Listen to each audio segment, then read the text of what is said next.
Bonjour à toutes celles et ceux qui nous rejoignent pour la dernière partie de ce colloque intitulé Eau potable et économie agricole. Soyez les bienvenus. Nous sommes toujours à l'atelier Baroque et nous les remercions pour leur accueil.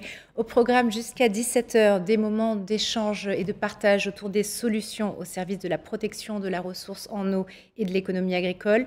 À mes côtés, des acteurs de la vie économique et des élus que je vous présente dans quelques instants. Je vous rappelle que cet après-midi, toute cette journée est placée sous le signe de l'interactivité. Donc à la maison, si vous avez des questions à poser à nos intervenants, n'hésitez pas.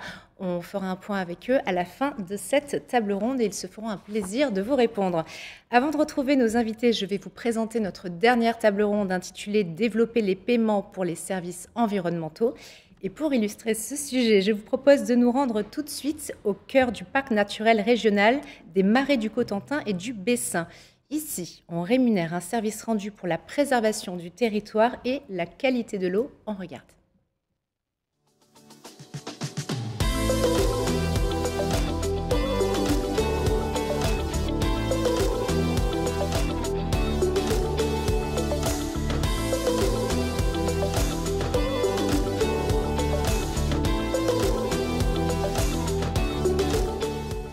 Il y a toujours cette activité d'élevage sur ces 30 000 hectares de zones humides. Le parc, c'est quand même 30 000 hectares. C'est 1150 exploitants agricoles. Et cette juxtaposition nature-agriculture fait que ça en fait un site unique parce que la biodiversité y est présente. L'élevage au marais se décline sur deux actions. Une première action qui est l'élevage extensif en zone humide et un prolongement de ces actions, mais qui se décline plus comme un outil que sont les PSE, les paiements pour services environnementaux. L'agriculteur est reconnu pour effectuer ces services environnementaux, que ce soit au niveau des haies, que ce soit au niveau des mares, que ce soit au niveau des prairies.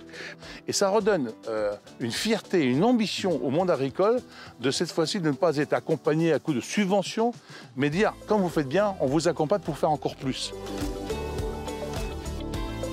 En termes de contribution de l'Agence de l'eau, il y a une contribution qui varie de 50 à 80% en termes d'ingénierie.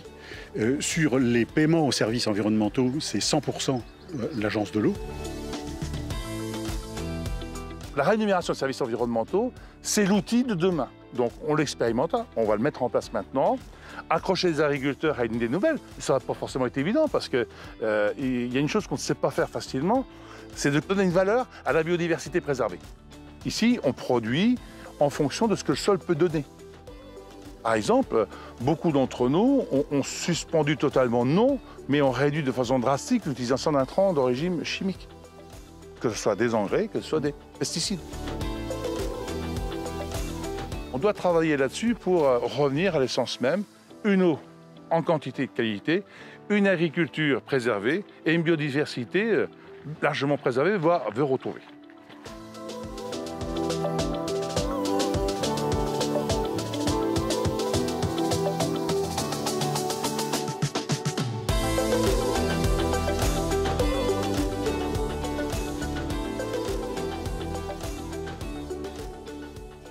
Merci d'être avec nous pour cette dernière table ronde intitulée « Développer les paiements pour services environnementaux ». Avant de vous présenter nos invités, je vous rappelle que le livre est reprenant toutes les solutions et les actions que nous avons mises en lumière aujourd'hui et bien d'autres encore est téléchargeable sur le site de l'Agence de l'eau. Place maintenant à la présentation de nos invités. Alors, nous avons pour cette troisième table ronde Pascal Ferré, vice-président de la Chambre d'agriculture France. Patricia Blanc, qui nous a rejoint, directrice de l'Agence de l'eau Seine-Normandie. Francis Alabert, président du syndicat mixte d'eau et d'assainissement de Co-Centrale, sera en direct avec nous depuis notre plateforme. Également Maria Fuentes Merino, elle interviendra aussi durant cette table ronde.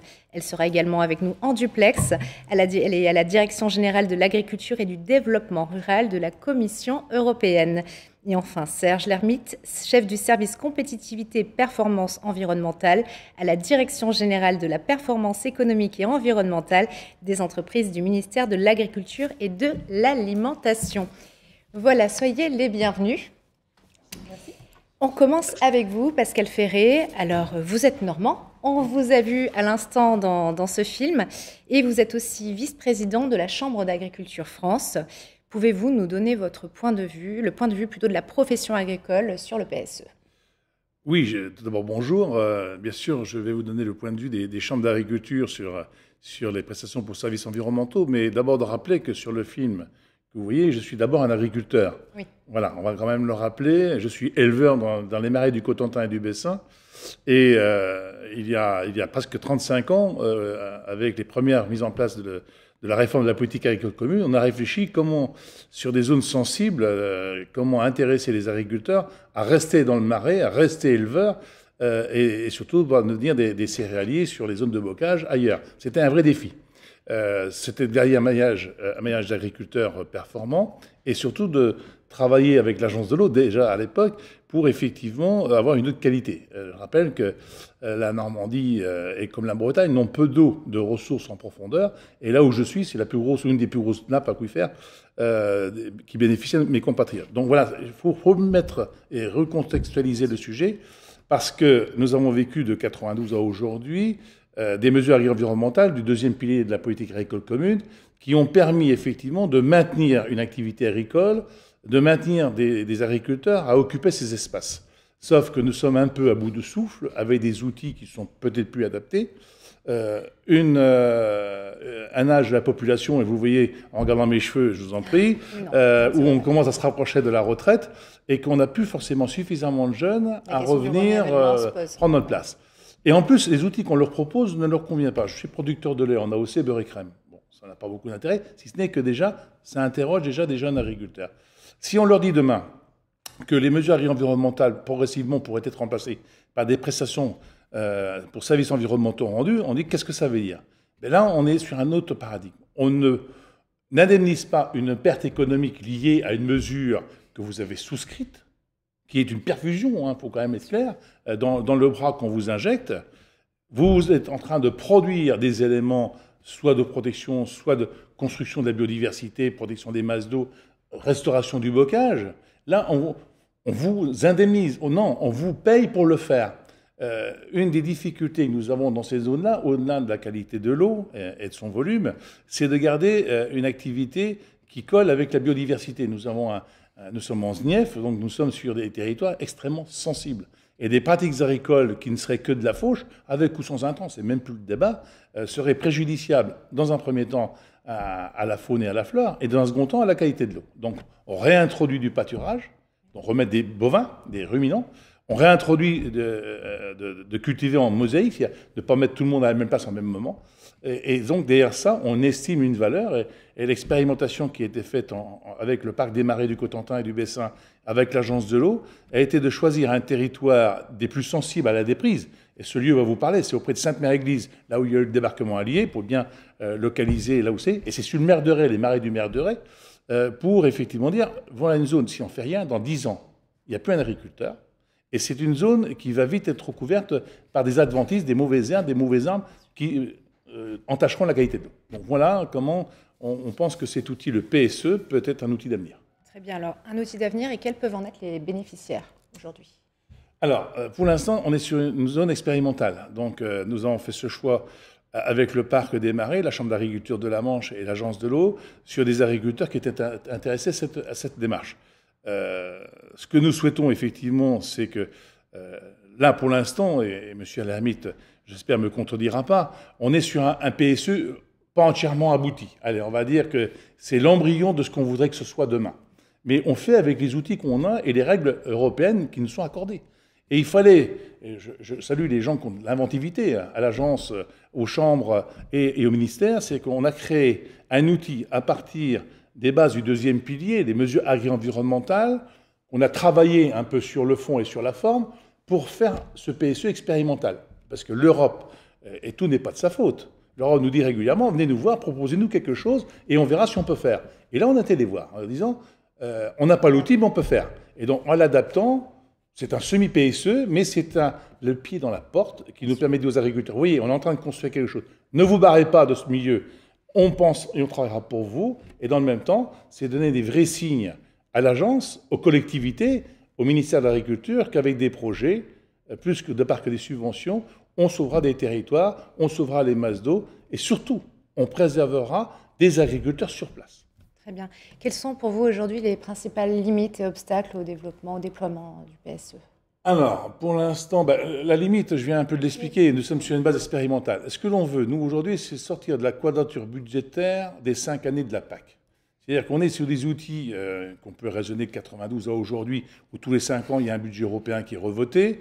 Tous les 5 ans, on doit rendre des comptes à Bruxelles, quand ce n'est pas tous les ans. Et tous les 5 ans, on a des agriculteurs qui ont contracté une mesure environnementale. Bon, c'est parfait, vous avez eu le temps de vous adapter, mais vous n'êtes plus éligible à cette mesure. Si vous en prenez une autre, elle doit être encore plus verdie. Et je prends un exemple en ce qui me concerne. J'ai souscrit les premières mesures environnementales. Je suis producteur de foin pour les chevaux, les écuries de course et des bovins. Et jusqu'en 92, grosso modo, tout allait bien. Sauf qu'en 92, on a eu une sécheresse, petite sécheresse, et de vendeur de foin, je suis devenu acheteur. C'est-à-dire que mon exploitation, du fait des mesures que j'avais choisies pour chercher un chèque, ne me permettait plus de nourrir mon propre cheptel. Et là, ce jour-là, j'ai dit, c'est terminé. Et pendant 15 ans, j'ai refusé, chez moi, de prendre toute mesure environnementale en disant, allez vous faire voir, c'est pas le bon outil, j'ai pas beaucoup de surface, et donc nous avons dégagé cette mesure. Je l'ai ressouscrite il y a 5 ans, la dernière PAC, pour une simple raison. C'est que quand vous êtes président de la Chambre d'agriculture, que vous avez des techniciens qui vont vendre les mesures de deuxième pilier pour expliquer aux agriculteurs, prenez-les, parce que vous resterez agriculteurs, acteurs, et vous répondrez aux enjeux de société. Et si vous-même, en tant que président agriculteur, vous ne le faites pas, vous n'êtes pas crédible. Donc j'ai souhaité effectivement ressouscrire, mais j'en souscrirai pas encore très longtemps. D'abord parce que là, je me rattrape, mais surtout sur le fait que je pense qu'il faut qu'on prenne ce virage avec l'Europe. Et nous étions il y a quelques semaines avec le commissaire européen à l'environnement qui venait pour le Brexit et le problème des eaux maritimes. Mais en même temps, on lui en a parlé. On lui en a parlé, on a dit, il faut, monsieur le commissaire, que vous regardiez par-dessus les murs du BALMO, qu'il se passe des choses sur le territoire et que vous puissiez venir nous voir. Et donc on a pris, hélas Covid, mais on a pris date, et j'espère qu'au printemps prochain, avec ce nouveau commissaire, qui est un laiton, enfin des Pays-Bas, on aura l'occasion de lui présenter l'expérimentation, et j'inviterai, bien sûr, madame la directrice générale, de l'Agence de l'eau Seine-Normandie. Merci Pascal Ferré. Justement, Patricia Blanc, vous êtes directrice générale de l'Agence de l'eau Seine-Normandie, on vient de le dire. Est-ce que vous pouvez nous en dire plus sur l'implication des agences de l'eau dans le financement et l'accompagnement technique des PCE? Oui, alors les agences de l'eau ont été mobilisées par le gouvernement dans le cadre du plan biodiversité présenté en 2018. Mais elles avaient déjà commencé à travailler sur ces paiements pour services environnementaux. Le gouvernement nous a demandé, dans le cadre du plan biodiversité, d'élargir l'expérimentation en débloquant un budget de 150 millions d'euros sur 3 ans. Donc on voit qu'on n'est plus dans l'expérimentation, mais déjà dans la diffusion des paiements pour services environnementaux avec un budget aussi conséquent. Donc comme l'a dit Pascal Ferré et comme on l'a vu dans le film, certains territoires étaient partis plus tôt, avaient commencé à réfléchir. Alors surtout en Normandie, on avait 4 projets en Normandie déjà partis. Alors c'est les petits ronds verts que vous voyez sur la carte du côté normand. Alors, il y en a 3. J'ai dû en perdre un, donc on avait 3 projets déjà partis. Celui sur les marais du Cotentin, un projet dont va nous parler M. Alabert tout à l'heure sur le territoire du Pays de Caux, et puis un projet sur les nitrates dans le Neubourg. Et on a également, toujours sur... pardon, non, mais en fait, je vous dis des bêtises, pardon. Je ne sais plus vous dire s'il s'agit des ronds verts ou des drapeaux bleus, mais je pense qu'il s'agit effectivement des ronds verts. On a des projets autour des captages d'eau de Paris qui sont en cours. Donc Audrey Pulvar nous en a parlé tout à l'heure. Haute-Paris a monté son propre cadre d'expérimentation sur les paiements pour services environnementaux, avec le soutien des ministères de l'Agriculture et de l'Environnement. Et je voudrais vraiment remercier les ministères qui nous ont beaucoup accompagnés dans cette démarche, et l'accord de la Commission européenne, dans le cadre que citait Pascal Ferré, d'une transition entre un système actuel qui encadre les aides agricoles avec ses limites et ses avantages vers peut-être un nouveau cadre qui nous permettra d'aller plus loin sur la rémunération en fonction des résultats, puisque vu des agences de l'eau, c'est ça que nous attendons vraiment de ces nouveaux outils que sont les PSE, c'est de rémunérer en fonction des résultats. Voilà, c'est par exemple le cas, pour citer que lui, de l'expérimentation dans le pays du Neubourg, où la collectivité a mis en place un système de rémunération en fonction des résultats en matière de nitrates, donc des reliquats azotés sous-racinaires à la fin d'une saison de culture. Mais ce qui est important, quel que soit le type de rémunération qu'on met en place, c'est d'avoir bien posé le diagnostic dès le départ, c'est-à-dire quel problème on veut résoudre, quels sont les enjeux du territoire et quels sont les objectifs qu'on se donne. Voilà. Donc il faut prendre un peu de temps pour le construire, entre la collectivité, les exploitants agricoles, la chambre d'agriculture. Il faut le temps de poser le diagnostic et de savoir quels sont les objectifs qu'on veut se fixer. Dans un deuxième temps, donc une fois ces expérimentations démarrées, on va dire, l'Agence de l'eau a lancé un nouvel appel à manifestation d'intérêt. On a obtenu 11 réponses. Hein. Donc là, il s'agit de projets en construction. Ils ne sont pas encore complètement opérationnels comme l'étaient ceux du Marais du Cotentin et du Bessin. Donc là, c'est effectivement les petits drapeaux bleus que vous voyez. Sont des projets qui sont en co-construction. Ça prendra peut-être 1 an, ça prendra peut-être 2 ans de dialogue, de concertation et d'études pour bien identifier les objectifs qu'on veut se fixer. Et ensuite, le système de rémunération qu'on veut mettre en place en fonction du service qui est rendu au regard de ces objectifs. On a une dizaine de territoires qui sont embarqués dans cette deuxième phase de démarche et on travaille dans une troisième phase, un nouveau type de PSE sur le maintien de l'herbe, de l'élevage extensif qui pourrait aboutir en 2021, qu'on pourrait proposer à d'autres territoires de notre bassin. Très bien, merci Patricia Blanc. Je rappelle qu'à la maison, vous pouvez poser toutes les questions que vous souhaitez à nos intervenants. Ils y répondront à la fin de cette table ronde. Et nous allons maintenant nous connecter avec Francis Alabert. Vous êtes président du syndicat mixte d'eau et d'assainissement de Caux-Centrale. Est-ce que vous êtes avec nous, Francis Alabert? Vous nous entendez? Oui, je vous écoute avec beaucoup d'attention. Formidable. Donc, si vous souhaitez, je vais me présenter surtout la structure que j'ai l'honneur de présenter. Allez-y, on vous écoute. Pour me mettre un peu à la différence d'autres intervenants, je ne suis pas agriculteur. Et je ne suis pas normand, mais comme quoi on peut arriver à toute confrontation d'idées, quelle que soit la région où l'on est et surtout la région où on est actif. Alors, ceci dit, le syndicat du Caux-Centrale, très rapidement, c'est une structure qui résulte de 8 fusions de syndicats et de 2 communes qui se sont engagés avec volonté politique de se mettre à une seule structure qui peut donner plus d'envergure dans un premier temps et surtout des moyens très importants pour travailler sur cette même volonté. La volonté première, c'était cette préservation et conservation de la ressource, la protéger. La protéger, nous sommes dans un contexte géologique particulier du Pays de Caux. Alors pour vous situer, le Pays de Caux, c'est entre Rouen et Le Havre en Seine-Maritime, hein, c'est pour vous donner à grande ligne un peu la situation de notre périmètre. Et cette volonté, nous l'avons mis au service de cette protection de la ressource, avec toute une équipe qui s'est engagée avec cette volonté. Alors cette volonté, c'est quoi? C'est d'abord prendre, lorsque nous avons été sollicités par l'Agence de l'eau, on a répondu spontanément à cette participation d'expérimentation et surtout pour mettre en place un outil que je présenterai tout à l'heure certainement dans la deuxième partie de ma présentation.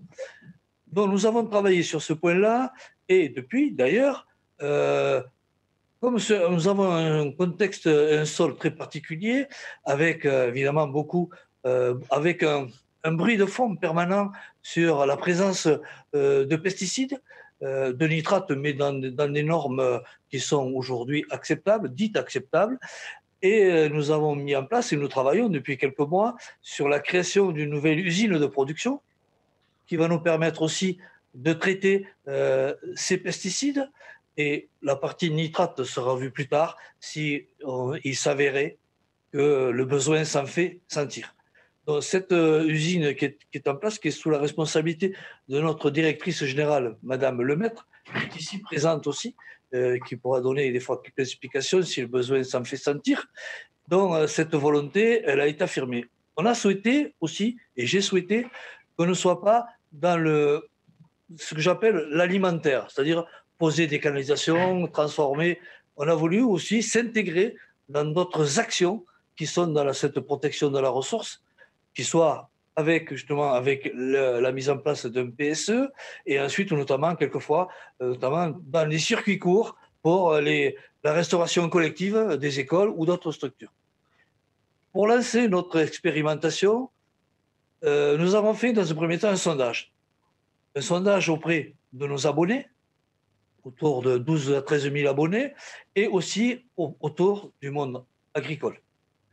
Avec justement une question qui était le consentement à payer plus en tant qu'abonné pour la protection et la préservation de notre ressource, selon les moyens qu'on y mettrait. Donc il y a eu un retour assez positif là-dessus. D'ailleurs, ce consentement à payer, c'est qu'aujourd'hui, peut rivaliser d'autres actions, à savoir avoir ce consentement à payer, ce n'est pas aujourd'hui quelque chose que l'on voit régulièrement. Mais il y avait cette implication. Et comme nous sommes dans un bassin d'alimentation captage Grenelle, évidemment, nous avons aussi d'autres obligations que nous menons à bien en permanence avec des protocoles d'accord avec le monde agricole et le monde non agricole. Nous terminons ce deuxième et nous allons entamer dès l'année prochaine ce troisième protocole. Très bien, merci Francis Salabert. Finalement, vous avez été un petit peu un pionnier en la matière et quand on fait partie des premiers, on est confronté à des obstacles. Quels ont été les obstacles majeurs que vous avez dû finalement dépasser? Alors, déjà, dans la volonté que je viens d'exprimer, c'est déjà de dire que c'est une action collective, que l'on mènera collectivement, sans stigmatiser une frange de population ou une frange d'activité. J'ai souhaité, et nous avons souhaité, qu'il y ait d'abord ces rencontres permanentes avec le monde agricole. Déjà, pour leur faire part de notre intention, puisque nous avions déjà, dans le sol et le sous-sol de cette partie de la Normandie, nous avons ces effondrements naturels qu'on appelle dans le pays de Caux des bétoirs, et qui, évidemment, sont des sources d'alimentation et de ruissellement forts. Et déjà, depuis quelque temps, nous avons travaillé sur l'aide de minimis auprès de certains agriculteurs pour protéger, éviter ces axes de ruissellement très forts qui font un lessivage important et qui amènent justement dans la ressource tous ces éléments que j'évoquais tout à l'heure qui sont négatifs. Ça, c'était le premier point. Mais je dois dire quand même, et là je prends sous le contrôle de la directrice, qu'on a eu un retour assez favorable depuis que nous avions mis nos programmes d'action. Les premiers programmes d'action, les premières rencontres sont toujours des points un peu d'achoppement, ce qui est normal. C'est un débat et quelquefois on a tendance à se regarder comme deux chiens dans un jeu de quilles. Mais je dois dire que le courant est assez bien passé. Et lorsque nous avons, après ce sondage, et lorsque nous avons proposé ces possibilités, d'ailleurs aujourd'hui nous sommes déjà à 33 signatures de conventionnement avec les agriculteurs, et ça continue puisque nous avons des demandes, et chaque fois c'est des rencontres, des explications, quelle sera la superficie, quel est le montant, etc. Puisque nous avons avec l'agence de l'eau, nous avons un programme de paiement à 100% pendant 3 ans, et après on devrait avoir la participation du syndicat. Mais comme nous travaillons sur cette usine aussi qui va traiter la partie pesticides, on espère aussi un retour, au moins de traitement fort, qui nous permettrait aussi d'avoir un retour nettement plus favorable. Francis Salabert. On a eu vraiment des difficultés majeures. Très bien. Francis Salabert, vous restez avec nous. Les personnes qui vous regardent et qui vous écoutent auront certainement des questions à vous poser tout à l'heure. Et pour l'heure, il est temps de retrouver Maria Fuentes Merino à la Direction générale de l'agriculture et du développement rural de la Commission européenne. Alors, on va se connecter d'ici quelques secondes avec Maria Fuentes Merino. Est-ce que vous nous entendez? Est-ce que vous êtes là? Oui, je vous entends, je vous vois parfaitement. C'est parfait, bonjour, bienvenue. Donc, voilà, merci d'être en direct avec nous. Alors, bien sûr, j'imagine que vous n'allez pas nous résumer la politique agricole commune en quelques minutes. Par contre, j'aimerais que vous nous éclairiez sur quelques termes importants. Par exemple, le mot conditionnalité, le mot éco-régime. Est-ce que vous pouvez nous éclairer un petit peu? Voilà, oui, oui, oui. Donc, après, je ferai quand même quelques commentaires sur les propos de Monsieur Ferret qui m'ont vraiment interpellée, vraiment. Alors, on vous écoute. Rapidement, donc, ce que la future PAC après 2023, puisque on va avoir 2 années de transition, de prolongation de la PAC actuelle. Donc, ce que cette future PAC apportera à l'environnement et au climat. Donc, en gros, c'est 3 éléments. Donc, c'est d'abord toute une approche, une nouvelle approche qu'on appelle stratégique et donc plus ciblée sur l'évaluation de besoins que les États membres feront eux-mêmes, y compris de leur environnement et de leurs besoins. Aussi par rapport au climat, aux émissions, à l'adaptation. Voilà, donc avec 3 objectifs spécifiques concernant ces domaines-là. Puis, deuxième, de règles de base, donc que l'ensemble d'agriculteurs recevant tout type de paiement direct devront respecter, et c'est ce qu'on appelle la conditionnalité. Donc, un ensemble de conditions à respecter, mais quand même où on donnera aux États membres toute la marge de manœuvre pour définir vraiment, pour établir les curseurs et établir quelles exigences spécifiques dans des domaines, par exemple, du labour, de la gestion des cultures, voilà, des éléments de paysage et beaucoup d'autres domaines. Troisième élément de qu'on appelle la nouvelle architecture environnementale, troisième élément, c'est un ensemble de mesures volontaires, donc de paiements qui compensent ou rémunèrent donc le service et les actions que les agriculteurs feront pour réconcilier la biodiversité, la protection des ressources et les activités agricoles. Et donc, c'est les activités, les mesures traditionnelles que M. Ferret a mentionnées, donc les mesures environnementales dans les cadres de la politique de développement rural. Donc, je rappelle, c'est multi-annuel, 5 années de contrats et cofinancés par le fonds de l'Union européenne et les États et les régions. Et un deuxième instrument, et ça c'est la grande nouveauté de cette proposition de la Commission en cours de discussion actuellement, c'est voilà, un nouveau type de paiement qu'on a appelé éco-régime dans les cadres du premier pilier de la PAC, donc dans les cadres de soutien aux revenus, mais qui sera vraiment consacré à rémunérer les pratiques de gestion liées au climat, à l'environnement. Donc voilà, qui sera alimenté par l'enveloppe des paiements directs, dont sans cofinancement des États membres. Donc évidemment, les États membres devront proposer aux agriculteurs une gamme de co-régimes qui seront toujours volontaires pour les États membres. Donc il est prévu que une partie, un minimum de ces enveloppes de paiements directs soit consacrée par les États membres aux éco-schemes, mais ceci voilà, doit être encore discuté avec le co-législateur, ça veut dire le Parlement européen et l'ensemble des États membres réunis dans les conseils. Donc, pour faire vite, les États membres définiront la liste des pratiques et les montants, donc les cahiers des charges et les montants. Ce sera toujours des engagements, bien sûr, au-delà des exigences réglementaires de base, de cette conditionnalité. Devront être compatibles avec les interventions du deuxième pilier, les engagements environnementaux, climat.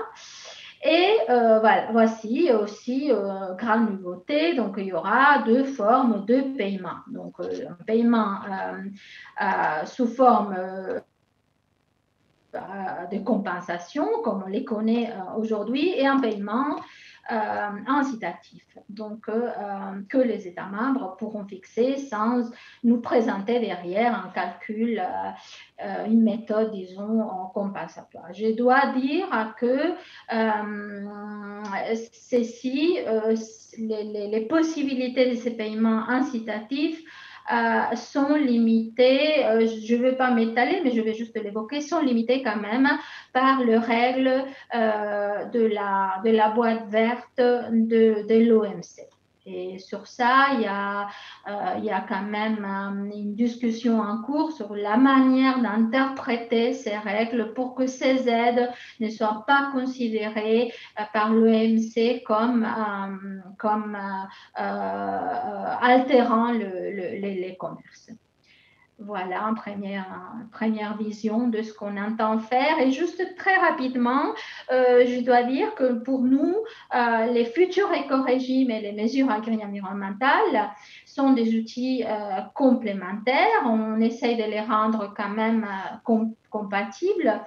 Mais moi, je suis interpellée. J'ai participé à l'approbation du régime d'aide d'État du paiement pour services environnementaux, que je trouve un système qui a énormément de mérite et qui, en effet, et tout à fait, on a considéré que c'était vraiment juste et de l'essayer au niveau expérimental.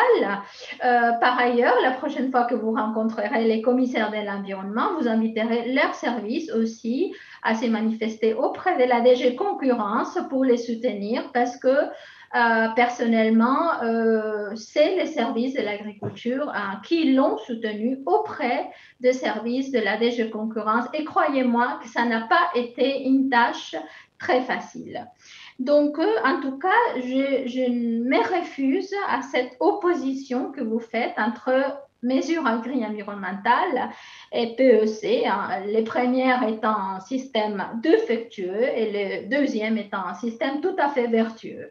Eh bien, je pense que ni l'un ni l'autre est tout à fait exact. Donc, voilà. Et je pense que tous les outils ont leur place, probablement à des échelles différentes pour des objectifs différents. Très bien. Voici. Merci Maria Fuentes Merino. Vous restez avec nous. Peut-être que sur le plateau, une réaction, Pascal Ferré, au propos de Maria Fuentes Merino. Avec plaisir. Madame a beaucoup de talent pour effectivement présenter ce que ses services ont défendu. Et rassurez-vous, madame, je suis un ancien vice-président de la FNSEA et j'ai toujours fait la différence entre la DG Agri et la DG Environnement ou la DG Sanco. Donc là-dessus, il n'y a pas de souci. Mais je me sers des interlocuteurs que j'ai parce que je considère, c'est un peu comme en France, qu'on a un gouvernement, on a des ministères. Alors, il y a le ministère de l'Agriculture, il y a le ministère de la Transition écologique et solidaire, mais ils font partie du même gouvernement. Alors, pour moi, c'était pas une infamie à parler de cette façon-là au commissaire européen, même s'il n'était pas en charge de l'agriculture, rassurez-vous, on aura l'occasion d'en discuter. Mais au-delà de ça, j'ai bien aimé dans votre expression deux termes, la compensation et la valorisation. L'outil des mesures environnementales, j'ai malheureusement l'âge d'avoir connu la réforme de la PAC de 1992, avec sa cohorte, effectivement, de paiement direct, de règles de conditionnalité, parce que c'était mon job à la FNSEA, c'était effectivement de voir comment pouvait-on coller. Mais à chaque fois, nous butions sur quelque chose. Comme la Commission, et ça c'est la règle, ne peut pas indemniser ou financer ce qui est d'ordre réglementaire, il est évident que le cahier des charges des mesures environnementales était plus restrictif que la règle, qu'on l'estimait le préjudice et qu'on amenait la mesure environnementale. Et ça, je dirais, c'était la règle du jeu. Le deuxième point qui pose un problème, mais ça vous le savez mieux que quiconque, c'est le problème de l'annualisation des budgets et la période quinquennale. Nous, notre ambition, c'est que pour les agriculteurs qui sont sur l'ensemble des territoires, surtout des territoires à enjeu environnemental, à enjeu sociétal, c'est qu'on sorte de ce carcan budgétaire des 5 années. Il faut qu'on change de paradigme. Et ce n'est pas le budget tel qu'il nous est préparé qui nous le permet. Il faudra certainement trouver effectivement un certain nombre de dispositions à l'intérieur de la Commission et après de l'Europe. Et après tout, les trilogues sont aussi faits là pour ça, un coup de temps en temps. c'est de dire, sur des mesures très spécifiques, peut-on imaginer un outil beaucoup plus pérenne? Peut-être pas sur 30 ou 40 ans, mais moi je rêve, madame, c'est demain de pouvoir contractualiser avec des structures privées, des entreprises qui ont besoin de se verdir et qui, pendant 10 ans, 15 ans, 20 ans, à l'exploitant Pascal Ferré ou son successeur, en fonction des audits, en fonction de la justification de la mesure choisie, on puisse avoir cette rétribution. Ça aurait deux vertus. Donner de la longueur de vie. Et vous le savez mieux que quiconque, l'agriculture a besoin de longueur de temps. La deuxième, pour avoir des effets. Et la deuxième, c'est donner une sécurité aux revenus des exploitants agricoles. Puis la troisième, c'est la première. Redonner une dimension économique et surtout donner une ambition de fierté de porter ce sujet. Moi, les MAEC, excusez-moi madame, ça ne m'a jamais rendu fier. J'étais content le 15 octobre de toucher le chèque. Et j'ai toujours pris quand j'en avais besoin parce que c'était une question de survie de mon exploitation. Quand nous serons ensemble sur ces sujets de dimension territoriale, j'aurai la fierté de produire du lait en AOC, mais de produire de la protection de l'eau, de la biodiversité qui me sera payée en prestation. C'est ça la grosse différence. Je ne changerai rien, notamment sur les contraintes administratives, sur la justification du contrôle. Ça n'a pas été mon propos. Mon propos, effectivement, c'est de préserver l'élevage. L'élevage français est en train de foutre le camp des territoires. Nous avons perdu cette année 1,7% de notre cheptel. Il se concentre sur des territoires où on ne peut pas faire autre chose. Ça veut dire que là, on peut mettre une charrue, les vaches s'en vont. Et le troisième enjeu, et c'est plutôt un regard à l'agence de l'eau et aux agences de l'eau, qui mieux que des ruminants pour entretenir gratuitement, voire à une vocation économique, des territoires, des fonds de vallée, des bassins d'air d'alimentation et de captage, où effectivement l'herbe, c'est l'épurateur, l'herbe, c'est le capteur de carbone, l'air, c'est celui qui oxygène le paysage. Enfin, j'essaie de me vendre en tant que polyculteur-éleveur, parce que je trouve aujourd'hui que le débat est trop cinglant entre vous, Yaka, et ce qu'on aurait dû faire. Il faut construire. Et donc, je compte beaucoup sur la Commission, mais je compte beaucoup sur le trilogue, parce que c'est quand même bien les chefs d'État et de gouvernement qui auront le dernier mot sur le sujet, que le Parlement votera des dispositions, et que la discussion de la Commission ou des commissions au Parlement seront efficaces pour amener cette ambition que je réclame. Merci Pascal Ferré. Maria Fuentes, est-ce que vous voulez réagir? Une réaction? Non. Vous avez pris des notes. Voilà, donc ça, je vous remercie donc pour les précisions et je comprends tout à fait je comprends les difficultés administratives. Voilà, donc c'est pour ça que j'ai dit, voilà, il ne faut pas donc mettre ces outils ou d'autres outils en opposition, mais plus en complémentarité. Voilà, donc sur les trilogues, voilà, on est en cours, on est deux plans. Voilà, là, j'ai coupé la participation en réunion technique. Ça avance lentement, je dois vous dire, très, très lentement. Voilà, donc en pleine discussion sur la conditionnalité, sur les éco-régimes.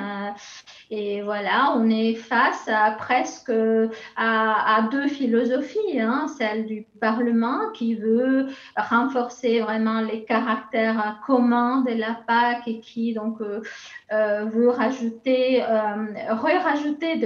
des conditions, des exigences par rapport à une proposition de la Commission qui était très très ouverte.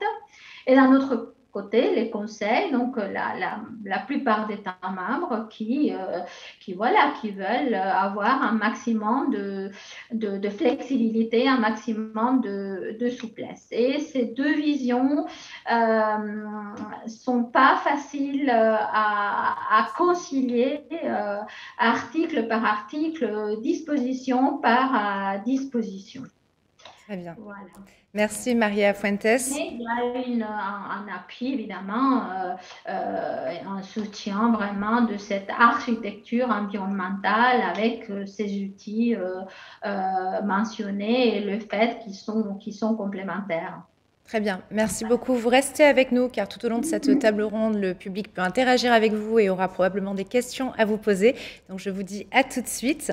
Il est temps de donner la parole à notre dernier intervenant, Serge Larmide. Bonjour, soyez le bienvenu. Bonjour. Alors vous représentez le ministère de l'Agriculture qui sera donc chargé de dessiner ces éco-régimes que nous venons d'évoquer. Pouvez-vous nous dire à quel stade de réflexion aujourd'hui vous en êtes ? Donc, je vais répondre à la question, mais en profiter du coup pour rebondir un peu et réagir sur les propos des intervenants précédents, et notamment dans le dernier échange qu'il y a eu entre Pascal Ferret et Maria Fuentes, en tout cas derrière les propos de Pascal Ferret, et ça transpirait aussi dans ceux de Patricia Blanc. Il y a notamment un réel enjeu sur le sens, au-delà avant de parler des outils, et j'ai envie de dire de la mécanique budgétaire et administrative. Il y a le sens de ce vers quoi la puissance publique veut orienter le secteur agricole et ce que les agriculteurs, en tant que professionnels de leur métier, la vision qu'ils ont de leur activité, qui est une activité certes économique, mais qui est pied-point lié avec l'exploitation et la préservation du territoire et de la ressource qu'ils exploitent. Et pour le coup, je comprends parfaitement les propos de Pascal Ferret sur ce sujet de fierté. Derrière le terme paiement pour services environnementaux, c'est quelque part réussir à juxtaposer à la fois une ambition environnementale liée à une préservation, une amélioration de la qualité du sol, de l'eau et autres, mais sous un angle où finalement tant la société que l'agriculture et l'agriculteur y trouvent un sens et leur compte. Après, tout le sujet, c'est de voir du coup comment démultiplier les initiatives de ces types-ci, telles que celles qui ont été portées par l'Agence de l'eau Seine-Normandie ou celles présentées par Eau de Paris, et de voir dans quel cadre réussir à faire quelque chose à plus grande échelle par rapport à ces premiers tours d'expérience. Et donc pour le coup là-dessus, il y a votre question qui rejoint quid de la prochaine PAC, sans opposer non plus ce qui pourra être fait, continuer à être fait dans le cadre en dehors de la PAC, et notamment ce qui a été évoqué par rapport à la rémunération finalement de l'activité agricole au regard des services environnementaux qu'elle apporte dans un territoire donné par rapport à certains enjeux. Il y a certes l'action publique et les financements publics qui doivent s'inscrire pour le coup dans un cadre européen et composer avec la réglementation communautaire. Et il y a les acteurs privés évoqués par Pascal Ferret qui, eux aussi, typiquement une entreprise sur un bassin, sur un territoire, peut avoir tout intérêt à accompagner et à financer aussi un certain nombre d'activités, de préservation de la biodiversité, préservation, un certain nombre de pratiques,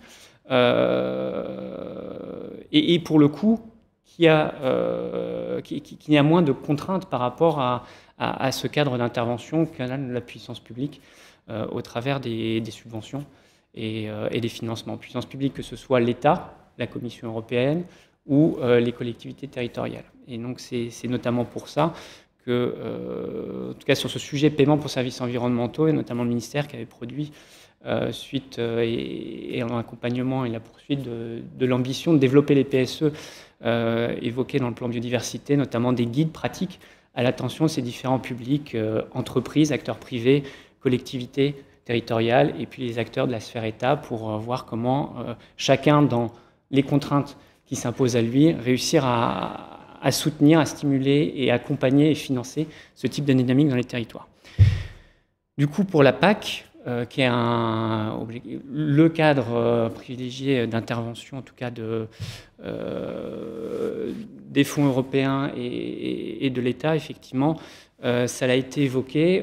On va changer un peu de paradigme avec ces éco-régimes auxquels seront adossées aussi des mesures agro-environnementales. Donc tout le sujet et la période qui s'ouvre, puisque Maria Fuentes l'a évoqué, il y a eu une phase préalable de concertation cette année sur le diagnostic de préparation du plan stratégique national, On a des textes européens qui ne sont pas encore complètement finalisés, puisque c'est ce qui a été évoqué, notamment ces notions de trilogue, qui est une phase finale de négociation en vue d'aboutir du coup aux règles du jeu définitives. Mais dans toute cette phase de négociation, pour le coup, la France a été parmi les États membres les plus proactifs pour défendre ce principe d'avoir un éco-régime obligatoire au sens où tous les États doivent mettre en place ce type de dispositif dans le cadre de la prochaine PAC. Après, c'est effectivement un dispositif vu de l'agriculteur volontaire où il bénéficie d'un accompagnement pour aller sur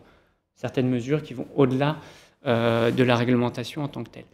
Et on va entrer dans la phase des tout premiers mois de l'année 2021, où ça va être pour le coup en concertation avec l'ensemble des parties prenantes, à la fois les représentants professionnels agricoles, les collectivités territoriales, notamment les régions, mais aussi les ONG, et bien sûr les autres ministères, pas juste le ministère de l'Agriculture, une phase de concertation, les agences de l'eau, bien sûr, une phase de concertation sur l'élaboration de ce plan stratégique national, et là pour le coup la définition précise des mesures qu'on mettra en œuvre au niveau français. Et avec le cadre qu'a un peu évoqué Maria Fuentes, nonobstant la finalisation de la négociation du trilogue, on va notamment avoir cette possibilité, avec une phase qui est en cours d'analyse technique aussi dans l'échange avec la Commission pour bien voir les règles du jeu et la manière dont on pourra se les approprier entre, j'ai envie de dire, ce qu'on connaît collectivement, c'est-à-dire cette logique de surcoût manque à gagner par rapport à des pratiques exigées ou attendues de l'agriculteur qui s'engage. Et une autre logique qui, pour le coup, n'existait pas dans les dernières réformes de la PAC et dans la PAC actuelle, qui est l'idée d'avoir un paiement forfaitaire, incitatif, plus directement incitatif, décorrélé du surcoût manque à gagner, mais plutôt ciblé sur la valeur qu'on donne finalement au résultat attendu.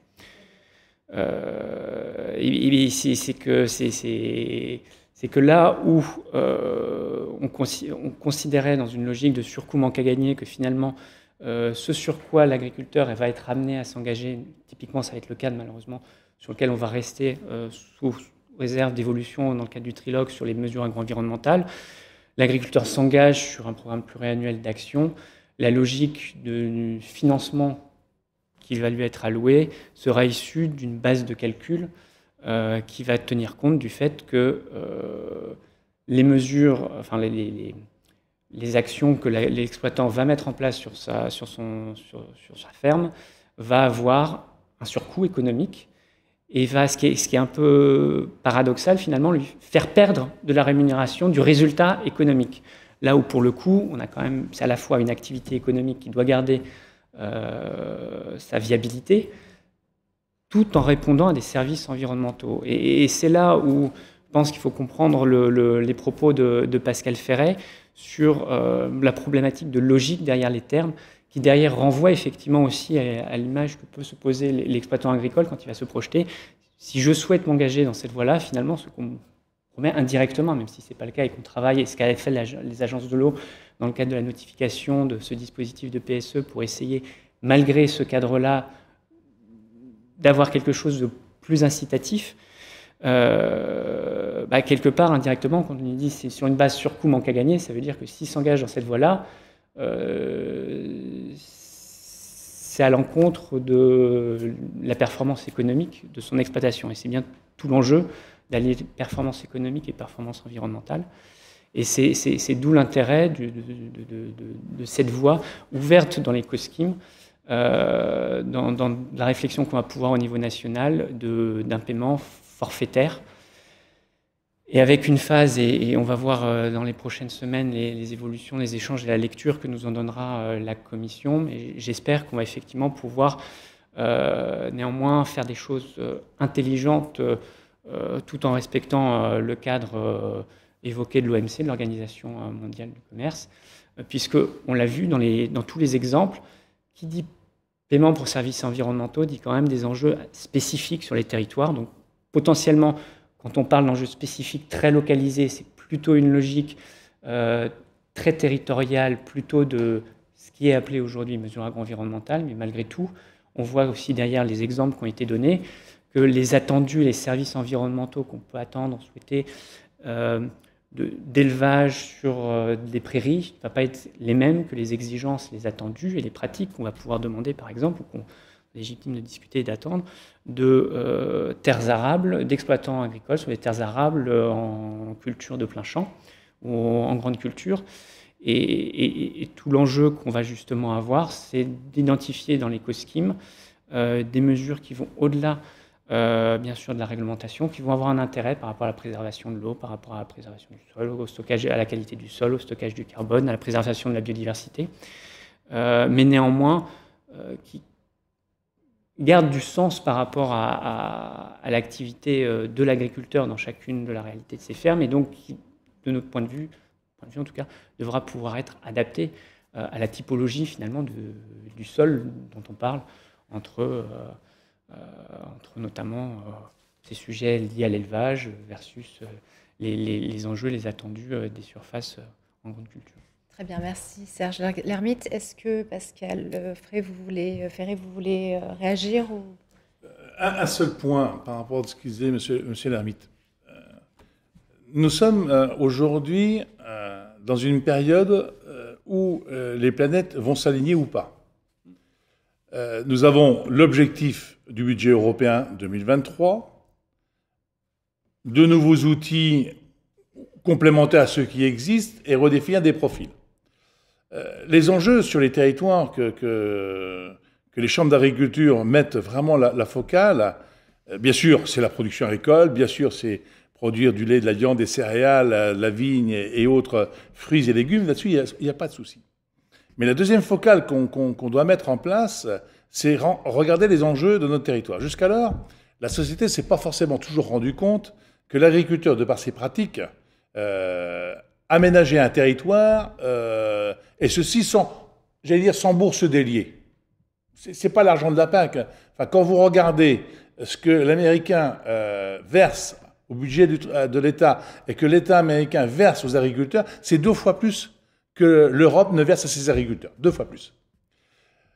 Par contre, ce que je sais, c'est qu'en France, et dans le territoire où je suis, la disparition du monde agricole serait un drame pour moi, mais pour bien faire la part des choses. Quand sur une terre difficile, je pense aux zones intermédiaires, si rien n'est fait, l'agriculture se refermera. Qu'est-ce qui va se passer ? Au pire, c'est de la friche, au mieux, ça sera reforesté, et ce sont des territoires de chasse. Il y aura un nouvel essor, pas forcément dans l'intérêt du monde agricole, mais il n'y aura pas plus d'impact que ça sur l'environnement, si ce n'est la faune sauvage, les sangliers, etc. Sur les zones fond de vallée, sur les périmètres de captage, sur les zones humides, si les agriculteurs s'en vont, c'est pas que la friche qui va arriver, c'est la baisse, voire la perte de la qualité de l'eau. Moi, je sais que dans mon territoire, l'arrivée des adventices, l'arrivée des mauvaises herbes, l'arrivée d'arbustes qui n'ont rien à faire là, c'est systématiquement une dégradation de la qualité de l'eau. Et là-dessus, tous les techniciens de Manin Blanc sont unanimes. Donc, il y a un enjeu de société qui se profile. Si ce n'est qu'aujourd'hui, mes compatriotes et des jeunes ont plus d'entrain à prendre un tracteur et une charrue que de rentrer dans une salle de traite pour traire les vaches.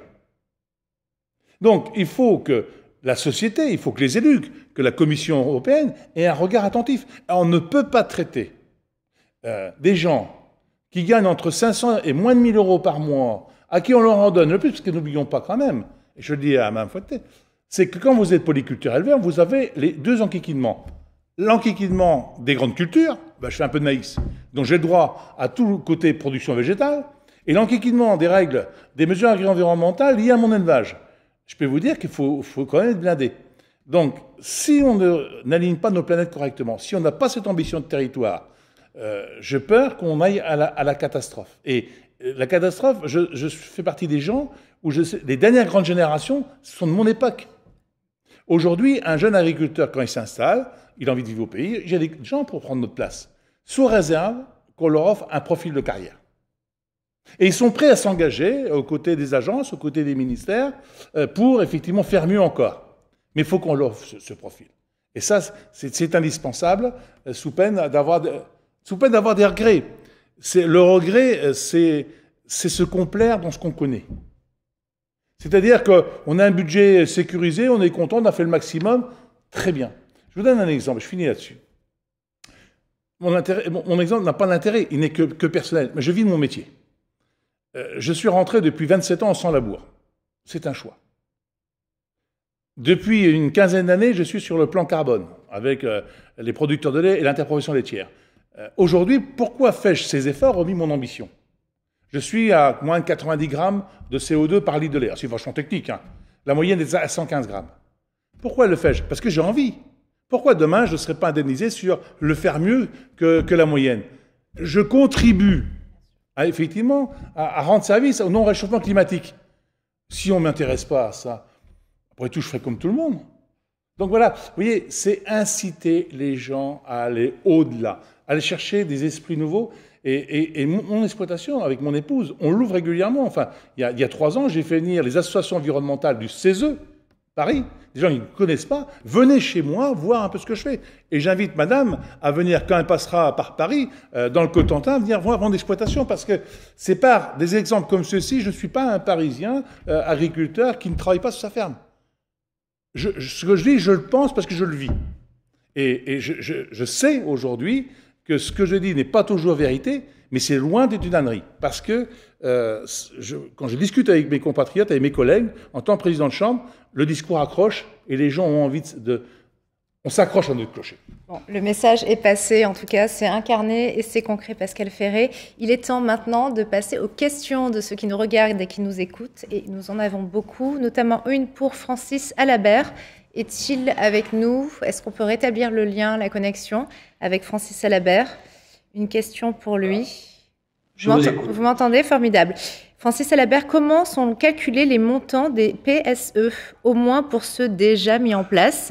Deuxième question toujours pour vous, y a-t-il des barèmes fixes ou des modes de calcul entre guillemets cadrés? Et enfin, quels sont les moyens existants pour vérifier que les services sont bien rendus? Voilà, 3 questions en une. Alors, tout d'abord, merci de ce type de questions. Dans ce concept de PSE que nous avons mis au syndicat du Co-Central, nous avons mis tout d'abord plusieurs points. La partie financement, la partie obligation de part et d'autre, qui soit de l'agriculteur ou du syndicat.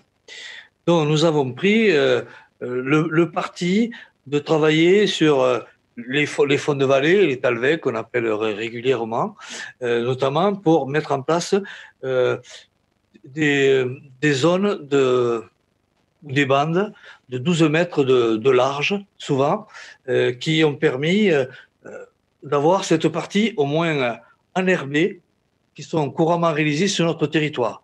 Alors, il est vrai aussi qu'aucun territoire n'est identique. Nous avons, nous, un système assez vallonné, et nous travaillons aussi sur, les agriculteurs travaillent aussi sur la polyculture. Et lorsque nous avons mis ça en place aussi, je voudrais rappeler très rapidement aussi, c'est aussi pour protéger l'élevage.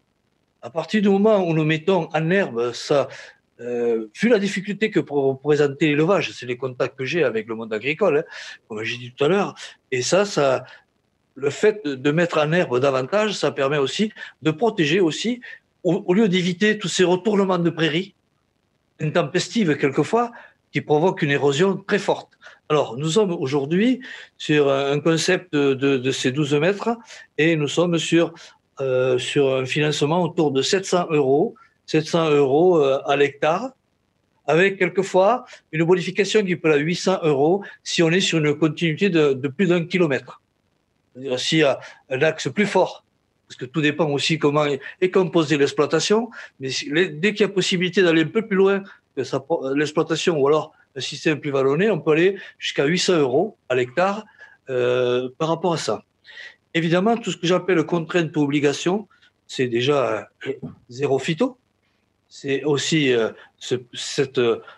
pour éviter ce ruissellement fort qui lessiverait et qui ramènerait évidemment plus de produits difficiles à traiter par l'usine. Et l'autre obligation que nous avons aussi, que nous avons mis en place, c'est que j'ai dit tout à l'heure, avec cette nouvelle usine que nous mettons en place aussi, on doit en retirer ce que j'appelle un retour sur investissement, excusez-moi le mot, mais un retour sur investissement par rapport à ça. Donc voilà, c'est quelques points. Voilà.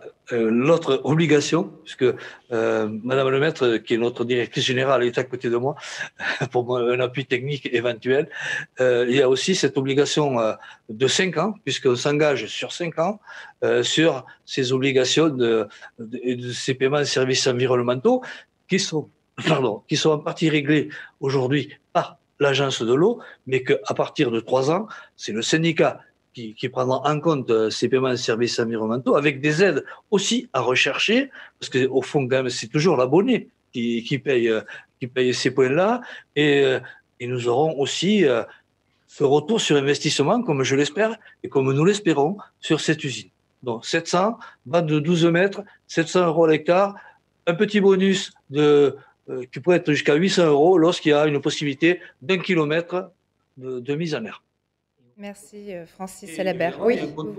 Je n'ai pas terminé, excusez-moi. Et après, il y a nos contrôles, évidemment. Nos contrôles, nous avons, comme nous sommes sur un bassin d'alimentation captage Grenelle, nous avons déjà 2 animatrices qui travaillent, qui sont en contact permanent avec le monde agricole et non agricole, mais surtout le monde agricole. Évidemment, nous exerçons des contrôles par rapport à la convention que nous signons, ou que nous signerons avec d'autres, pour vérifier si on est toujours dans les termes de cette convention. Merci.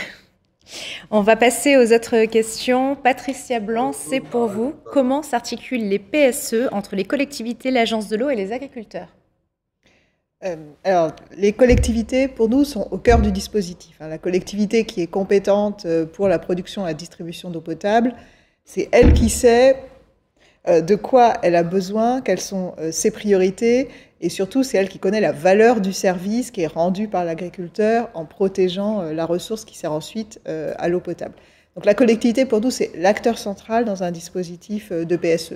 Donc l'Agence de l'eau contractualise avec la collectivité ou syndicat d'eau potable, la collectivité compétente pour l'eau potable sur le territoire, et c'est ensuite la collectivité qui dialogue avec les agriculteurs, qui recherche les agriculteurs volontaires pour entrer dans la démarche, qui élabore son diagnostic de territoire, son projet de territoire, et identifie, comme je le disais, les enjeux, les problèmes qu'elle veut résoudre, et enfin la grille de rémunération qui correspond aux services qui sont rendus en fonction de la résolution de ces problèmes. Donc c'est vraiment pour nous la collectivité. Donc l'Agence de l'eau contractualise avec la collectivité, comme l'a bien dit Monsieur Alabert. L'Agence de l'eau finance entièrement les dépenses que fait la collectivité quand elle verse la rémunération aux agriculteurs. Donc c'est le fameux 100% de financement par Agence de l'eau. Ce que nous ne finançons pas, c'est l'énergie, l'animation, le temps passé par l'élu, ses techniciens, ses techniciennes, pour monter ce dispositif. Nous finançons l'aide telle qu'elle est versée par la collectivité aux agriculteurs volontaires. C'est ça l'articulation. Ce que je voulais dire aussi, mais M. Alabert l'a très bien dit également, c'est que les agences d'eau ne s'engagent pas de manière éternelle sur le financement de ces PSE, et c'est pour ça qu'on associe autant que possible, dès le début, à la réflexion, les collectivités qui savent que si ça marche, en gros, en phase expérimentale, l'agence d'eau finance tout. Puis, au bout d'un moment, si ça marche, normalement, la collectivité trouve son propre intérêt dans le financement de ce dispositif, avec, on l'espère, l'aide des futures mesures de la PAC qui pourront compléter. Mais normalement, si ça fonctionne, au bout de 3-4 ans, les agences de l'eau n'auront plus besoin de financer entièrement l'opération. Ce que nous voudrions, nous, c'est faire émerger des projets, montrer que ça marche, convaincre, apporter le soutien financier qui permet de démarrer, et espérer qu'ensuite, la collectivité, la PAC, prennent le relais sur du financement à une échelle beaucoup plus large que celle que nous avons aujourd'hui. Justement, pour revenir sur cette question de financement, une autre question d'un internaute: que se passera-t-il quand les financements de l'Agence de l'eau dans le cadre du 11e programme des agences de l'eau s'arrêteront ? C'est ce que j'ai dit. Alors, je ne peux pas vous dire qu'ils vont déjà s'arrêter alors qu'ils viennent à peine de commencer. Simplement, moi, je ne peux pas m'engager au-delà de l'horizon temporel du 11e programme. Donc, 11e programme, c'est jusqu'en 2024. Voilà. Donc, on est engagé dans cette démarche, grosso modo, jusqu'en 2023, 2024. Madame Fuentes nous a rappelé que le calendrier de la PAC s'articulait finalement assez bien. C'est un peu hasard, mais pour reprendre le relais ensuite pour la période qui suivra. Donc, clairement, un budget de 150 millions d'euros au niveau national pour 3 ans, ce n'est pas à la hauteur des enjeux. Si notre expérimentation produit des résultats positifs, on espère entraîner beaucoup plus que ça, puisqu'on a vu que le coût de la potabilisation de l'eau au niveau national, entre 500 millions d'euros et 1 milliard par an pour les collectivités. Donc on voit qu'il y a à gagner à investir dans la prévention. Voilà, donc que se passera-t-il si ce qu'on ne sait pas dire exactement encore aujourd'hui, les financements d'agences d'eau s'arrêtent dans le 12e programme? C'est ce que je dis. Nous espérons que les collectivités productrices d'eau potable et les financements de la PAC pourront prendre le relais. Et nous le disons dès maintenant, voilà, pour éviter qu'il y ait des ambiguïtés sur ce sujet. Ça me semble important de commencer à y réfléchir. Et M. Alabert l'a bien dit, le syndicat sait qui prendra le relais au bout de 3-4 ans. Très bien, merci. Alors une question qui s'adresse maintenant à vous tous. Pour chaque PSE mis en place, qui les porte ? Quels moyens humains sont mis en œuvre pour les initier et les suivre? Qui souhaite répondre? Sur l'expérimentation que nous faisons, c'est un coportage parc des marais, oui. Chambre d'agriculture. On a souhaité le faire à deux. Le parc amène son expertise environnementale, connaissance des milieux, et nous, on amène notre expertise de compétences agricoles et agronomiques. Donc, on n'a pas intérêt d'être seul sur un sujet comme celui-ci. On a intérêt de le partager. Donc, coportage, ça nécessite une bonne organisation et une confiance réciproque. Mais ça, un comité de pilotage auquel, effectivement, les financeurs, un comité des financeurs est dessus, donc l'Agence de l'eau et les services de l'État, pour s'assurer, effectivement, que ça fonctionne. Et puis, un débat citoyen. Un débat citoyen parce que conduire une politique, si on ne l'explique pas, ça ne sert à rien. Il faut que nos compatriotes sachent que l'argent qui est investi, comme l'a dit fort justement M. Alabert, par les consommateurs, par les buveurs d'eau potable, quand même, pour un bout, sachent que leur argent est injecté sur des sujets importants. Alors, ils l'ont très directement à l'eau ou à la biodiversité, mais à un sujet porteur. Très bien, merci. Une question pour vous, Serge Lhermitte. On constate de grandes disparités entre les différentes agences de l'eau pour les PSE expérimentaux proposés. Qu'en disent les ministères? Première question. Seconde question, est-ce que l'éco-régime permettra d'uniformiser les aides sur les aires d'alimentation de captage qui dépendent aujourd'hui de structures porteuses qui n'ont pas les mêmes moyens?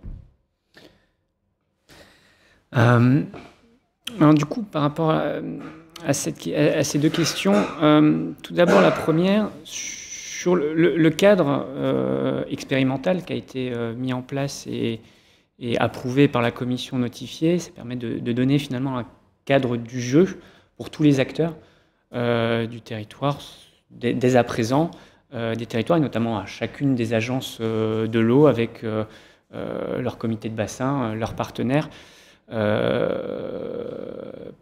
Et c'est dans ce cadre-là que chaque structure, avec sa propre gouvernance, fait le choix de la manière de les déployer, de la mettre en œuvre,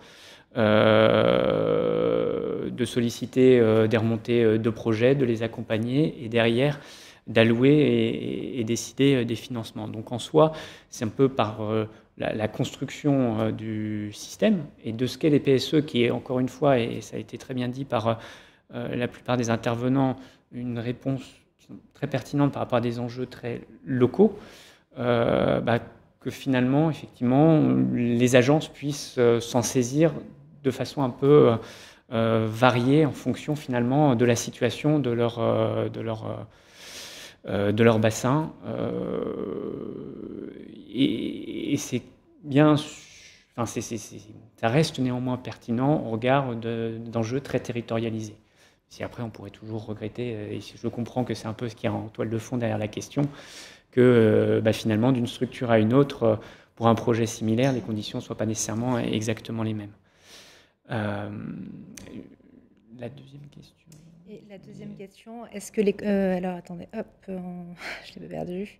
Donc, est-ce que l'éco-régime permettra d'uniformiser les aides sur les aires d'alimentation? Oui. Ça y est, ça vous revient? Alors en fait,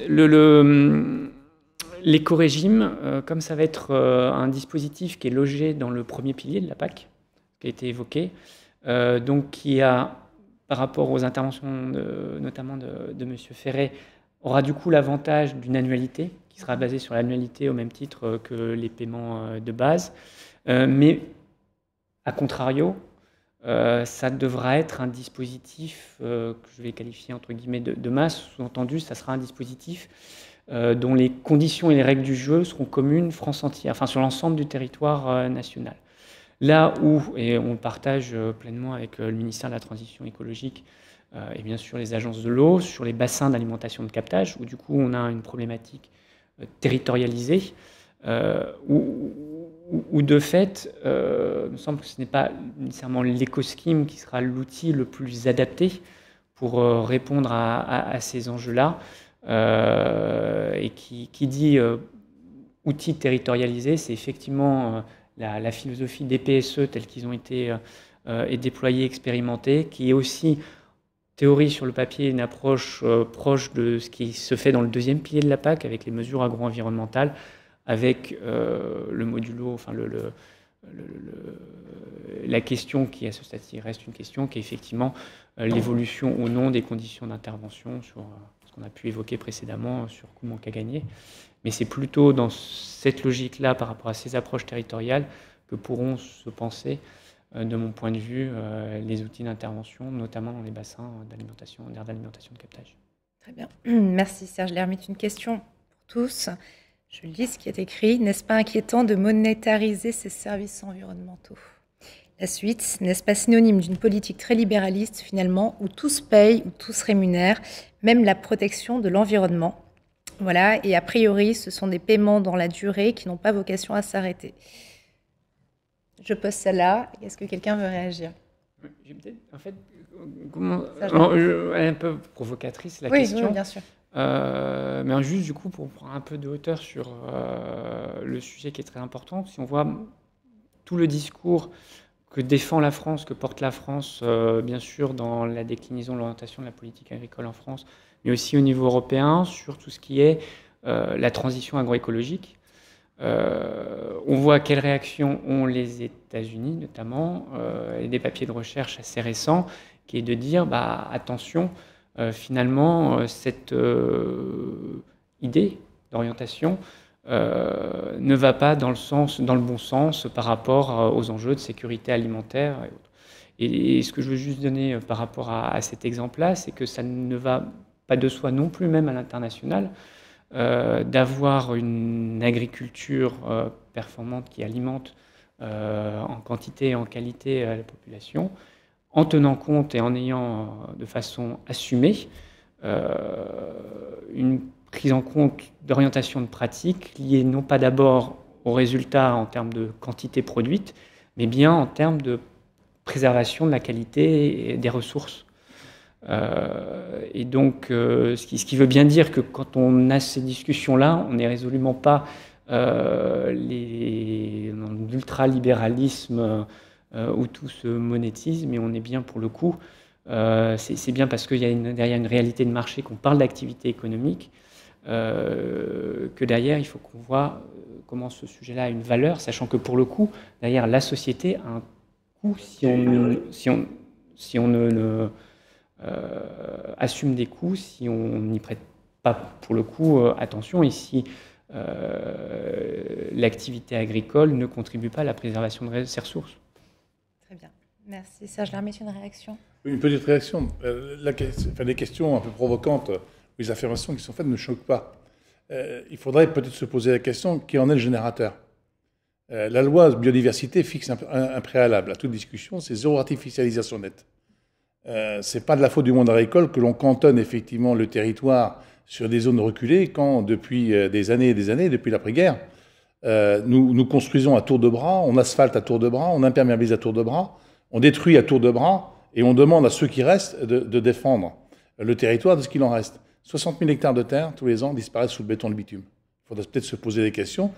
Est-ce qu'on tiendra le scoring de la loi biodiversité zéro artificialisation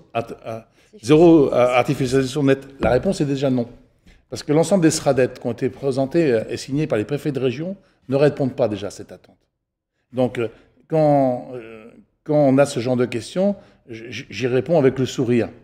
Vous avez raison de vous en inquiéter, mais si on n'arrête pas cette folie furieuse de bétonner, de bitumer, on va restreindre le champ, l'aire de jeu de la terre agricole, la terre arable.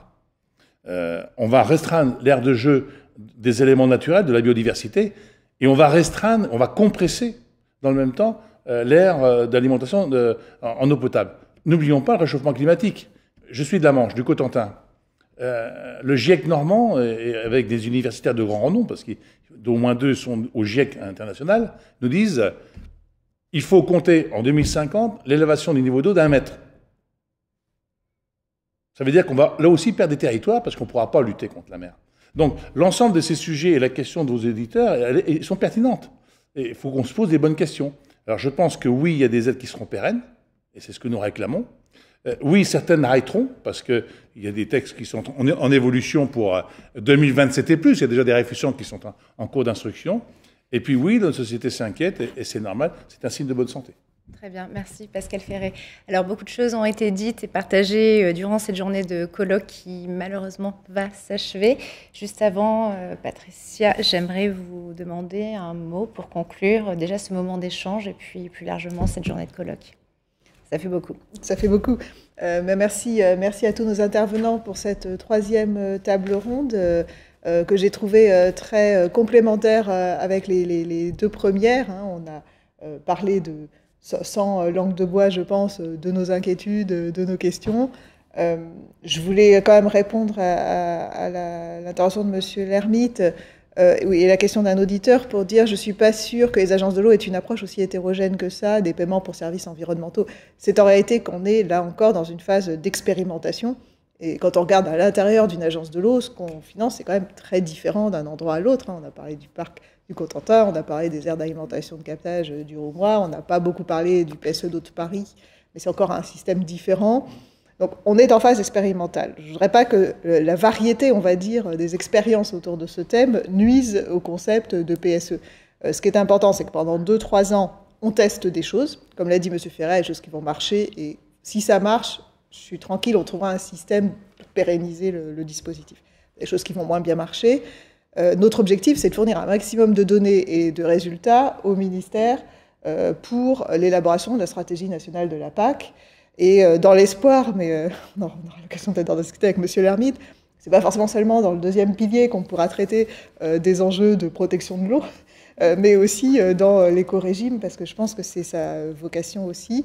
Et peut-être pourrons-nous dégager quelques lignes, sans parler d'harmonisation, lignes de force des PSE qui permettront quand même d'avoir quelque chose dans l'éco-régime dans ce domaine. Mais les discussions, j'ai entendu, se poursuivront au 1er semestre de l'année prochaine sur ce sujet.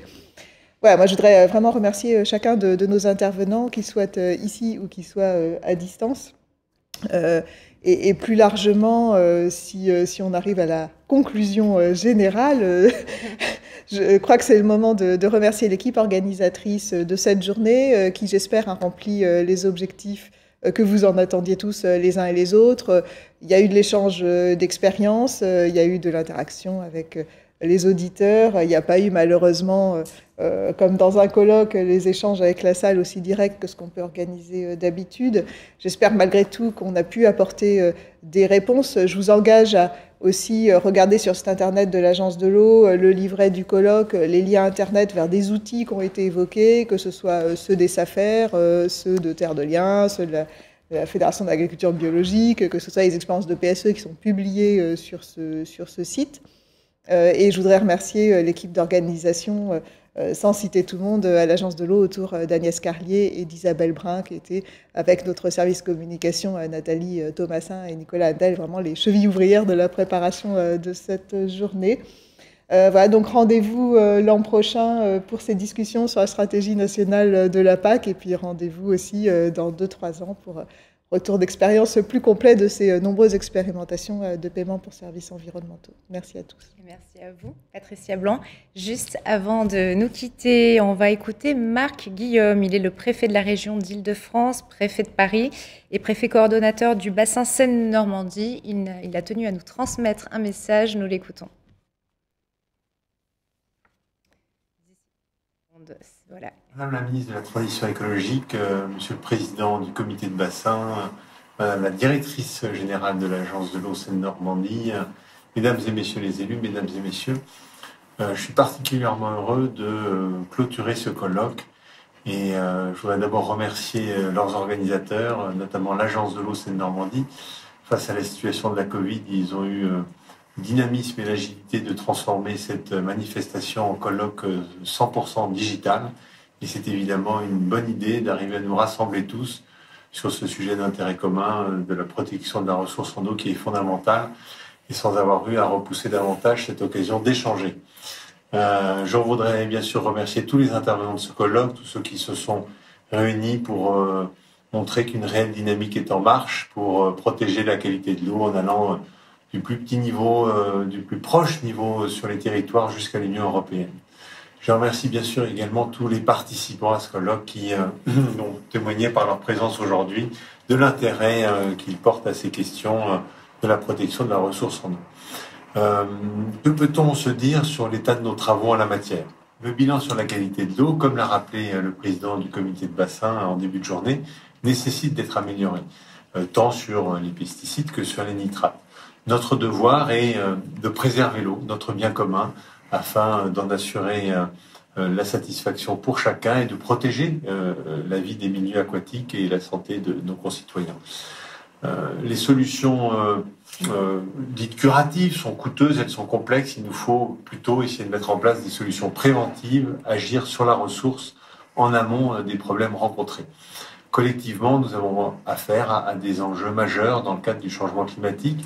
La crise sanitaire nous l'a montré, les Français sont très attentifs à ces questions, ils sont d'ailleurs demandeurs d'une alimentation plus proche, une alimentation saine, locale, de qualité. Et je suis convaincu que chacun, les agriculteurs, les pouvoirs publics, les gestionnaires d'eau potable, tous les consommateurs peuvent se rejoindre sur ces objectifs communs. C'était bien le sens du programme de notre journée. Et les solutions pour répondre à ces défis impliquent que nous soyons tous ensemble pour les imaginer collectivement. Aujourd'hui, nous devons accompagner notamment les agriculteurs en facilitant leur installation. Si on prend l'exemple de l'agriculture biologique en Île-de-France, elle connaît une forte dynamique, notamment sur le bassin Seine-Normandie, mais elle ne concerne encore que 5,5% de la surface agricole utile contre 8,5% au niveau national. Ça montre que nous devons continuer nos efforts pour essayer de rattraper ces écarts. Les stratégies foncières qui sont portées par les collectivités territoriales peuvent nous y aider. Elles ne résolvent pas à elles seules la qualité de l'eau sur notre bassin, ce problème, mais c'est un levier possible, notamment sur les terres qui sont situées dans les aires d'alimentation, de captage d'eau destinées à la consommation humaine. Bien sûr aussi, comme nous l'avons vu dans la séquence sur les filières à bas niveau d'intrants ou les circuits courts, c'est l'ensemble de la filière, toute la chaîne alimentaire, du producteur jusqu'au consommateur qui est concerné par les changements de modèle agricole. Les débouchés doivent être au rendez-vous pour pérenniser, pour développer les nouvelles pratiques. Les collectivités territoriales ont bien sûr également un rôle fondamental à jouer pour nous aider dans des nouvelles formes de coopération, pour l'articulation entre tous les acteurs publics comme les acteurs privés. Le développement des circuits de proximité les implique. Nous avons des défis logistiques, des défis techniques. L'État est disposé à prendre sa part dans tout ça, notamment pour accompagner les cantines des petites communes rurales dans cette transition. Vous savez qu'il a décidé d'allouer au niveau national une enveloppe de 50 millions d'euros dans le cadre du plan France Relance. Au-delà de ces questions d'approvisionnement alimentaire, nous avons aussi, bien sûr, avec les collectivités territoriales, des rôles de coordination à jouer à l'échelle des territoires pour concilier la production agricole et la préservation de la ressource en eau. Le gouvernement a pris la décision, là encore, dans le cadre du plan France Relance, de renforcer le soutien aux projets alimentaires territoriaux. C'est un dispositif qui existe depuis plusieurs années. Il nous faut généraliser ces projets. C'est pourquoi 80 millions d'euros seront disponibles au niveau national dès janvier 2021 à destination des collectivités pour renforcer les projets existants ou en créer de nouveaux. L'agriculture joue un rôle déterminant dans cette transition. Elle rend de grands services à notre société, elle façonne nos paysages. L'agriculteur est évidemment un acteur de la préservation de la biodiversité. Et dans le cadre du plan biodiversité, la France s'était déjà engagée pour des démarches d'expérimentation des dispositifs de paiement pour services environnementaux à travers tout le territoire national. Et là aussi, l'enveloppe pour ce dispositif a été augmentée de 10 millions d'euros sur notre bassin à la suite de la crise sanitaire. Il devrait également avoir une place importante dans la prochaine politique agricole commune. Au total, mesdames et messieurs, ce colloque souligne la grande acuité, la grande actualité des problématiques qui nous ont réunis pour restaurer la qualité de l'eau tout en maintenant des activités économiques, des activités agricoles vivantes, pérennes. Et j'espère qu'à la suite de ce colloque, nous continuerons dans cette dynamique avec des idées nouvelles pour essayer d'engager cette transition dans les meilleures conditions. Je vous remercie beaucoup. Il est maintenant temps de nous quitter. Merci à tous nos intervenants pour cette journée d'une grande richesse. Merci aussi à vous qui nous avez suivis depuis ce live. Merci d'avoir interagi avec nous. N'oubliez pas de télécharger ce livret où vous retrouverez tous les sujets que nous avons évoqués aujourd'hui, les solutions que nous avons mises en lumière et bien d'autres encore. Et quant à moi, je vous dis à très bientôt. Très belle fin d'après-midi à tous.